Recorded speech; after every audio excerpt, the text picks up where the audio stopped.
Mas eu achei bem interessante, quando você falou, né, o medo como ferramenta, você foi falando, eu fui pensando, né, usar o medo para vender também pode ser uma estratégia das empresas, né?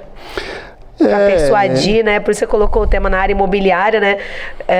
A gente está com um desenvolvimento muito interessante aqui no Espírito Santo agora, né? Eu acho que no Brasil, eu ando um pouquinho por aí, então assim, as pessoas estão saindo dos grandes centros, né? Assim, eu não quero morar mais em Vitória, naquela correria de trânsito, eu quero morar, sei lá, lá em Domingos Martins, eu quero morar em Guarapari e vim pra cá todo dia pra vir trabalhar, ter um ponto aqui em Vila Velha, mas na quinta-feira eu quero voltar pra lá porque eu consigo trabalhar lá de casa, entendeu? Eu quero ter um sossego maior.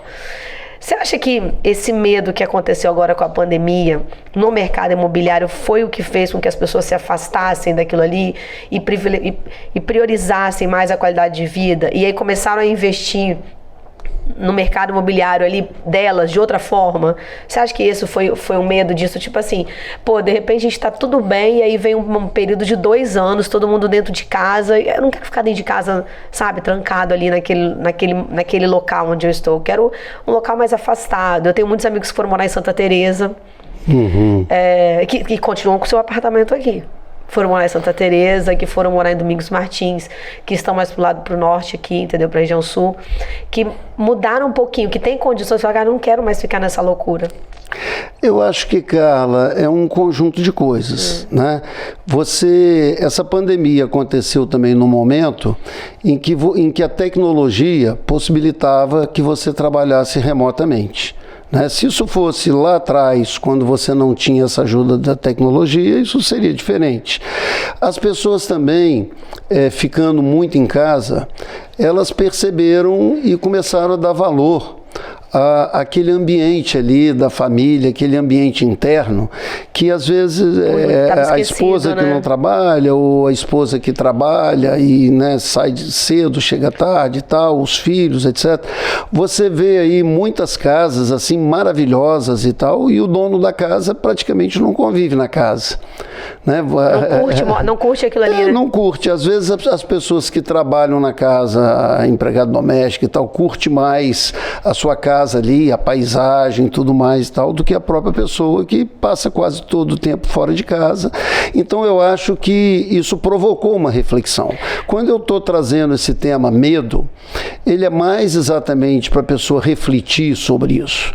Porque também é uma coisa assim, essa pessoa para me vender está me colocando medo. Mas às vezes ela é uma pessoa verdadeira, é uma pessoa que está te passando... Aquele medo é real, né? Aquilo é real. E se você não tomar aquela atitude naquele exato momento, você pode perder uma oportunidade. Você pode perder a oportunidade. Então isso existe, mas a questão é a pessoa ter uma condição de saber que isso existe, saber que isso é uma ferramenta, e isso que você falou da pandemia chamou muita atenção. Talvez esse tema até venha em função disso, porque a síndrome do pânico aumentou muito com essa pandemia e tudo mais. E outras coisas também, às vezes por intenções políticas, ideológicas, etc. Você tem hoje uma mídia que ela trabalha negativa, né? Tudo com ferramenta do medo. É verdade, fazendo medo de tudo. Você foi falando, eu já fui pensando aqui, é verdade.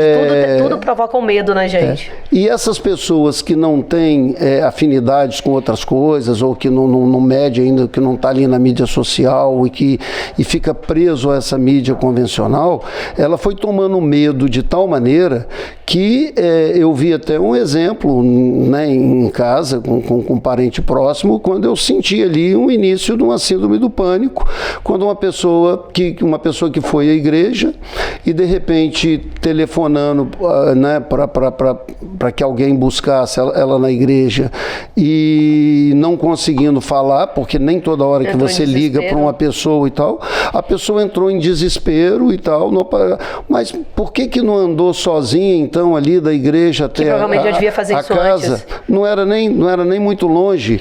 Não, mas o mês de assalto, está tendo muito assalto, está tendo muito isso. isso, está tendo muito aquilo. Então, a gente tem que se vacinar um pouquinho e começar a ver a entrelinhas das notícias, das coisas e tal, e começar a perceber a intenção de quem fala, a intenção do jornalista. Se a intenção... Aonde ele quer chegar, né? Aonde que ele quer chegar, se ele quer te passar a notícia ou se ele quer... Poluir sua mente com aquele conteúdo que ele está forçando, muitas vezes. Exatamente. Então, é nesse sentido todo. E quando eu falei a repercussão disso na construção civil, você tem esse lado comercial, que é um lado importante a ser observado, robusto, né? Mas você tem o lado da própria produção no canteiro de obra. Quando eu comecei a trabalhar, assim, o meu primeiro emprego foi na Encol.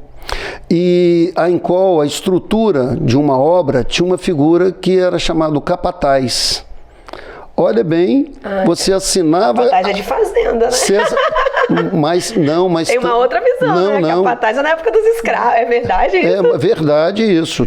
E o que era o capataz na Encol? Era o encarregado dos ajudantes da equipe de concretagem.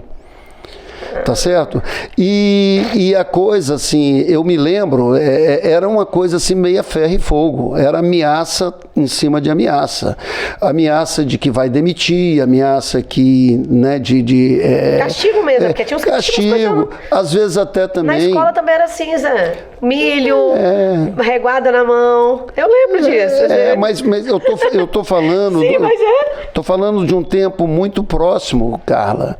Entendeu? Então, assim, hoje, o espírito da solidariedade, ele tem que ser a toda hora questionado. Às vezes uma pessoa que você pede uma coisa te nega. E você não tem que ficar chateado porque ela te negou. Se ela tem razão para te negar. Agora, se ela nega porque ela é aquela pessoa que tem aquele espírito de negar tudo a todo mundo, então...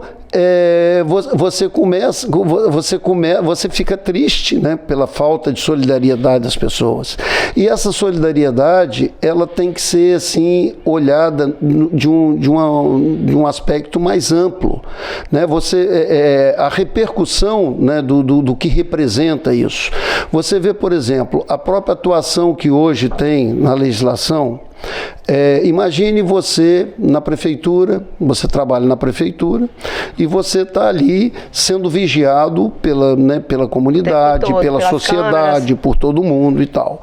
Se você cruzar os braços e não fazer nada e fazer com que um projeto leve aí 1 ano, 2 anos para ser aprovado, será que isso é um espírito de solidariedade? Será que passa pela cabeça dessa pessoa... Que ela está deixando de empregar não sei quantas famílias. Que ela está prejudicando a vida de um ajudante de obra, de uma pessoa lá na frente... Da comunidade onde ela está inserida, inclusive. Que não tem alternativa, né? Será que a pessoa tem sensibilidade para saber que o dinheiro que gira nessas comunidades mais carentes é um dinheiro advindo da construção civil, do comércio, mas muito da construção civil?